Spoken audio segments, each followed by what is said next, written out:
नमस्ते, स्वागत छ यहाँ सबैलाई।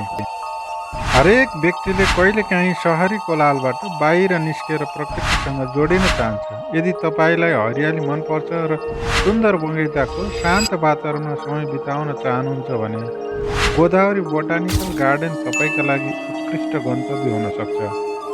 यो बोटानिकल गार्डन काठमाडौँबाट करिब 14 किलोमिटर टाढा ललितपुर जिल्लाको दक्षिणी भेगमा अवस्थित छ। फुलचोकी डाँडाको फेदीमा फैलिएको यो गार्डन जैविक विविधताको एउटा अद्भुत नमुना हो, जहाँ नेपालकै दुर्लभ वनस्पतिहरू संरक्षण गरिएका छन्। सन् 1962 विक्रम सम्वत 2019मा स्थापना भएको यो गार्डन वनस्पति विज्ञान, अनुसन्धान र पर्यावरणीय अध्ययनका लागि एक महत्त्वपूर्ण केन्द्र हो। नेपाल सरकारको वन तथा भू संरक्षण मन्त्रालय अन्तर्गत सञ्चालन हुने यस गार्डनमा विभिन्न प्रकारका बोट बिरुवा, जडीबुटी, फुल र रुखहरू सुरक्षित राखिएका छन्।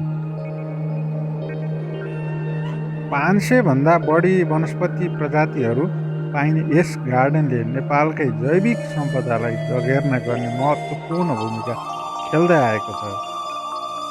गोदावरी बोटानिकल गार्डनको एक प्रमुख आकर्षण भनेकै यसको ग्रिन हाउस हो।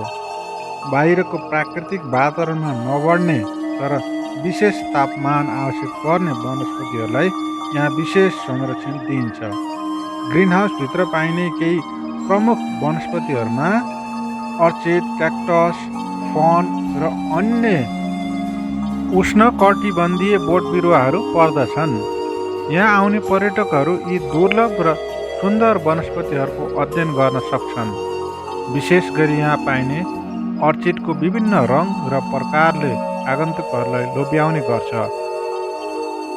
यो पार्क प्राकृतिक सौन्दर्य मात्र होइन, प्रेरणाको स्रोत पनि हो। हरेक रुख एउटा कथा बोकेर उभिएको छ, केही वैज्ञानिक अनुसन्धानको लागि, केही स्मृतिका लागि र केही वातावरणीय सन्देश प्रवाह गर्न रोपिएका छन्।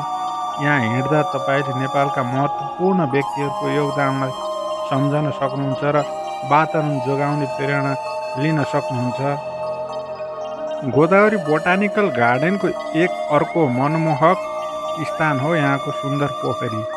यो पोखरी वरिपरि हरियालीले भरिएको छ, जसले यसलाई अझ आकर्षक बनाएको छ। बिहानपख यहाँ चराहरूको चिरबिर आवाज सुनिँदै गर्दा हावाले पानीमा हल्का तरङ्ग ल्याउँछ। कतिपय मौसममा यहाँ कमलका फुलहरू फुल्ने गर्छन्, जसले वातावरण अझ सुन्दर बनाउँछ। यदि तपाईँ शान्त वातावरण खोज्दै हुनुहुन्छ भने पोखरी किनारामा बसेर केही समय ध्यान गर्न वा प्रकृतिको सुन्दरता अवलोकन गर्न सक्नुहुन्छ। यो गार्डन वर्षभरि नै सुन्दर देखिए पनि यहाँ घुम्नका लागि वसन्त ऋतु फागुन वैशाख सबैभन्दा राम्रो समय हो। मनसुन पछि साउन भदौ पछि गार्डन झनै हरियालीयुक्त हुन्छ, जसले प्रकृति प्रेमीहरूलाई आकर्षित गर्छ। यदि तपाईँलाई सुन्दर फुलहरू मनपर्छ भने हिउँदको समय पनि यहाँ फुल्ने विभिन्न प्रजातिका फुलहरू हेर्न सकिन्छ। गोदावरी बोटानिकल गार्डन कुनै साधारण बगैँचा होइन, यो नेपालकै वनस्पतिको संरक्षण स्थल हो। यहाँको हरियाली, दुर्लभ वनस्पतिहरू, भिआइपी प्लान्टेसन पार्कको ऐतिहासिक महत्त्व र पोखरीको शान्त वातावरणले यस गन्तव्यलाई विशेष बनाएको छ।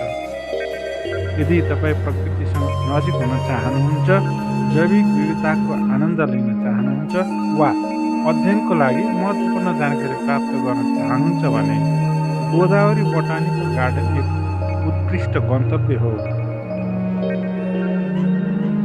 तपाईँलाई यो जानकारी उपयोगी लाग्यो भने कृपया लाइक, सेयर र च्यानल सब्सक्राइब गर्न नभुल्नुहोला। अर्को भिडियोमा भेटौँला। हस्त धन्यवाद। हेरिदिनु भएकोमा धेरै धेरै धन्यवाद।